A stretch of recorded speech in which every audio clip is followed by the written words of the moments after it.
Hello everyone, I welcome you to CEC lecture series. I am Nupur Chawla, teaching English literature at Maitri College, Delhi University, and today's lecture is part of the ongoing series on the short story. This is the second part of the lecture, which is titled Somerset Maugham, Appearance and Reality.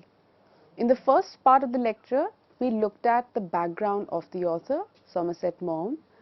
We looked at what were his influences, what was the time that he was writing in, and we also started discussing a bit about the short story which is in discussion today. And the points that we had made was the first thing, that the title is a philosophical one, that is appearance and reality, right? And it was written, the story was written in 1934. The next thing that we mentioned in the previous lecture was that at the center are three characters: Madame Lisette Larion, who's a young woman working as a mannequin. Second is Monsieur Raymond Lesueur, who's a rich man and a senator. And third is Madame Saladin, that is the widowed aunt of Miss Lisette, right? A third thing that we talked about was that what are the central issues that this story brings up. First thing that we said was that it talks about the social society, the social structure of the French society. It's a comment on the value system that characterized French society of the time. Second, we said that it points towards the hypocrisy of men of the time, and by contrast shines in this story the genuineness and the courage of women who lived at this point of time. Along with this, we said that the form of the show of the story is also quite interesting. It is self-referential in a lot of aspects, and at the same time Maugham uses satire as a mode to bring out these ideas in the text. So these are some of the preliminary points that we had discussed or established in the previous part of the lecture, and now we take this forward and look at how are all these points brought out in the story. So let's first talk about the form. We said that it is self-referential, or the story is self-referential. What does it mean? That as you read, it seems to be that the story brings at our attention to the fact of writing itself. It makes you conscious of the fact that it is a story. It refers to its own self, right? The text refers to its own self, right? How does that happen? You see, in the story, right at the outset, the authorial voice actually comments upon the source, the truth, and the title of the story. And how does this happen? Let's look at this quote. The narrator says, the narrator or the authorial voice says, "I do not vouch for the truth of this story, but it was told to me by a professor of French literature at an English university, and he was a man of too high a character, I think, to have told it to me unless it were true," unquote. What do we see? The authorial voice tells us that I'm not vouching that this story is true, but it was told to me by a professor of French literature, right, at an English university, and I don't think that he would tell me something which was not true. So we see that this statement, right, I mean, this is in fact the first sentence of the story, comes across as it just wakes the reader up immediately, and where the story is referring to its own self, that it's a true story, right? And what is the source? The source is an actual person, the French professor that Maugham would have met, right? And also the fact that it has that kind of a credibility behind it. But is it merely a literary ploy, or is it a fact? One again cannot say, but we have to see this as one of the styles adopted by Maugham, right, where he brings our attention to the idea of the source of a story, the idea of the truth of a work of fiction, etc. Right? Again, going forward in a similar vein, he goes on to say, and I quote, "My professor was not a frivolous man, and to his mind, the story I am about to tell brought out so distinctly the three master qualities of the French that it had a high educational value." Unquote. Now what is he doing? He is talking about the content of the story. He says that my French professor, from whom I picked up this story, or who told me this story, he was not a frivolous man, right? And therefore, this story actually brings about three master qualities of the French. So again, establishing what? That this story brings us very close to the French society of the time, or it brings us very close to the French psyche in the post-war era, right? The third thing that also makes us notice the self-referentiality of this story is the title. The authorial voice at the outset itself also comments upon the title of the story. Now you see, at this time, it is sometimes, for the reader, it becomes very difficult to figure that how to distinguish or how to differentiate between these opening remarks and also where the story begins. In fact, the two quite blend into each other. And this style of writing then definitely is not without a purpose, right? So now let's see, what does he say about the title of the story. He says, and I quote, "I have called it Appearance and Reality. This is the title of what I suppose may be looked upon as the most important philosophical work that my country, right or wrong, produced in the 19th century." Unquote. And then he says, it expresses the most forcible unbelief, and the only correct translation into the vernacular that is too chaste for my that is too coarse for my chaste pen. We will come back to the second quote a bit later, but what we see in the first quote is that he is calling it Appearance and Reality, the story which he has taken from his French professor, right? Now he says that this is the title, which also is the title of a very famous philosophical work that he says my country has produced. So what does he tell us? That he does have an eye on the philosophical works of his time. And what is his country? Britain. So he derives his title from a philosophical work that was published in Britain in 19th century. So the writer makes us aware about the source, the title, and the central theme of the story even before the story has begun, right? And this is very much a part of the text per se. Yes? So this is what we call as the self-referentiality of this fiction. The other thing that we also see in this, as we further go ahead and read the story, is that the author is also very conscious about how he would come across as to the reader, right? Now, at that point of time, he is translating. Now, because he receives the story from his French professor, according to him, he is translating it into English. And when he translates a dialogue by the central character, that is Lisette, he makes a remark over there, right, about what the character had said. He says that it, and I quote, "It expresses the most forcible unbelief, and the only correct translation into the vernacular is too coarse for my chaste pen," unquote. What does it mean?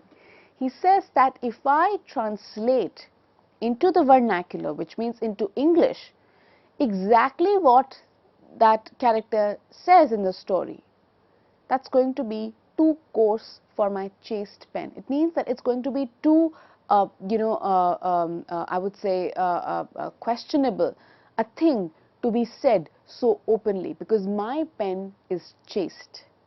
Now, this is where chaste means, free of any moral taint or a moral strain or a moral stain. So when he says that it is too coarse for my chaste pen, while on the one hand one takes it as a remark by the author that he only deals with those themes which are morally not questionable, but at the same time, of course, we also see that he is being satirical in his tone over here. So where does the satire lie? Because his story does just the opposite. It is quite an ironic statement, because his story is about a married man who falls in love with a young girl. He is talking about the reality of the very I would say gap in morality of the people. But what does he say? It is too coarse for my chaste pen, right? So this satirical tone, in fact, continues in his story when he also takes to task the two social sections that we have just now talked about, right? The other thing that we say is that, the commercial ethic is very, very evident in his understanding of the post-war French society.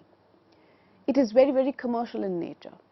The idea of profit, the idea of benefit, the idea of convenience becomes quite central to not just politics, not just marriages, but also day-to-day life in France. And how do we see that? It is evident in these little excerpts in the story.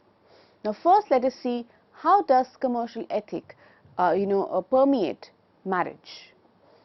Now, this is the point where your author is talking about the senator, the rich senator, and his wife. He gives us a little view of what kind of relationship that they have had. And I quote, he says, "He had married her in order to combine the flourishing steel works of which she was the heiress with his equally flourishing manufactory of locomotives," unquote. So what is this? This is a marriage not of two people but of two businesses, right? She was the heiress of a steel industry. He had a factory of locomotives. Most obviously, the two go together and they get married. So right at the outset, and this marriage becomes a marriage of convenience, right? It has no basis in mutuality, respect and love, and therefore it leads to this kind of a situation where the man falls in love with a young girl. It's a very sharp comment on society of the time, right? A second space in which we see this commercial ethic is also in politics. And the writer says, and I quote, "The senator had been able to spend enough money to persuade the free and independent electorate of a certain district to send him to the Senate," unquote. Again, using money to rise in politics. What is happening? There are no values, there are no morals, but it's the money which decides not just marriage, but also politics. And third, even in personal conduct, people put money or their economic status much above than anything else. And this again is evident in the senator's conduct. That is the central character. And the narrator says, and I quote, "The senator was well aware that his appearance and his age made it unlikely that young women would find him attractive at first sight, but he had found that his wealth and his position counterbalanced these disadvantages." Unquote. So what do we see here? That the senator is very well aware that he is advanced in age and the young women would not like him. But he is very well aware at the same time that his wealth and position counterbalanced these disadvantages. Again, an assumption of what? That money makes the world go round and it can make up for any other disadvantage that one might have. Now, you might wonder, where is this emphasis on money coming from? Why is money or this commercialism such an important part of people's psyche at the time? See, this is the time when also capitalism was rising in the world. The idea of profit making was becoming prominent in almost every sphere of life. And this is very well captured by Somerset Maugham, even as this is not the center of the story. But the vocabulary, as we have noticed just now, brings out this value system, which is now on the horizon. Right? You see, and that is the mark of a very good work of fiction, that how in this alternate ways we are acquainted with the value system without even us being, kind of realizing that what the author is doing. From here we move on to the second idea, which is quite evident in the story and which we also mentioned just a while ago, that it exposes the conventional social expectations of a woman, right, which are there in the French society, and this also exposes the male hypocrisy of the time. So as the story tells us about the conventional social expectations that were in place for a woman, at the same time, in the same vein as this happens, the hypocrisy which defines male behavior or which defined male behavior at the time also becomes evident. Now let's look at this quotation whereby the senator is making an observation about this young girl who he notes at the French fashion gallery. He approaches her and the young girl dismisses him. She doesn't pay attention. Once that happens, let's see what he says. I quote, "The fact that she had turned away when he had accosted her showed that she was discreet and modest and well behaved, which he liked young women to be when they were pretty. And her coat and skirt, the plain black hat and the rayon stockings proclaimed that she was poor and therefore virtuous." Unquote. Two things. What is it that he finds agreeable in her? She was discreet, modest and well behaved. Look at these adjectives. That is something that he finds also attractive in her apart from her beauty. And what is he doing? He is exact opposite of what he expects the woman to be. Is he discreet? Is he modest and well behaved? Sorry, is he well behaved? Of course not. He is a married man approaching a young woman, and that too on a sly. He goes to the fashion gallery with his wife to look at the recent fashion, but he does just the opposite, that is, fall in love with the young girl. Right? So what do we see here is a sheer hypocrisy of expectations of a man from a woman. The next thing that we also see is, the fact that when he is finally able to, win the favor of the young woman, he makes a very important remark. And let's look at this from the story. The narrator says, "The senator and I quote, the senator had never been happier in his life. It was very satisfactory to him to think that even in this world, a good action had its reward. For it was not from pure kindness that he had accompanied his wife to the dressmaker's on that afternoon, and thus seen for the first time the charming Lisette, unquote. Now it says that he had gone to the fashion gallery out of pure kindness, unquote, to his wife, right? But what happens? He finds this attractive woman over there, and he says that this was a good action, quote unquote. It was as if meeting the young girl was the reward of the quote unquote good action that he does to the wife. What happens? A satire at the hypocrisy of man, right? What we notice here over here then is the fact that these value systems are very, very discrepant. And in the story, as we move on, what we notice is that he makes the girl realize that how she was not from a very good background, but because he is a man of stature, he brings up her social status. But the woman does not take this lying down, right?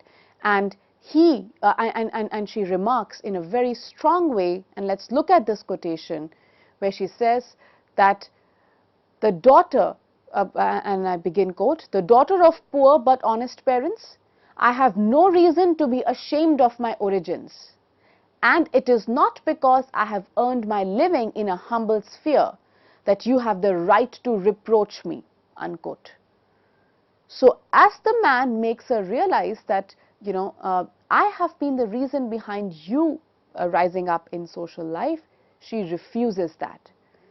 She says, I am proud of my origins, but at the same time, I have made a life that I am living as well, right? So we see that despite this male hypocrisy, the women do not take it lying down. And finally, a third thing that we also see happen in the story, which also is a very sharp comment on this, is the fact that, she falls in love with a young man and gives it back and gives it back to the senator, right? Which again means what? That she does not accept lying down what the man came to offer her. So what we notice in the text then is that this man who wanted to have an appearance of, or wanted to carry the appearance of morality, of being on a moral high ground, but actually gave in to his weakness when he fell in love with a young woman. Second, what we saw is that he thought that with his advantage, his economic advantage, he could have a way with the woman, but that also is turned around in the story by Lisette and her behavior. So what we see then, that this story is a very sharp commentary on commercialism of the French society of the time. It exposes the hypocrisy of men, and at the same time it asserts the courage that women are capable of, and how they completely are, they're not just capable of it, but they also exercise it in a very well manner. So this was, a snippet of the discussion from the story, and I would urge you to read the story and find out a bit more about what Somerset Maugham has to say about the commercialism of French society, the social, setting of the time, and also the dynamic between men and women. Thank you.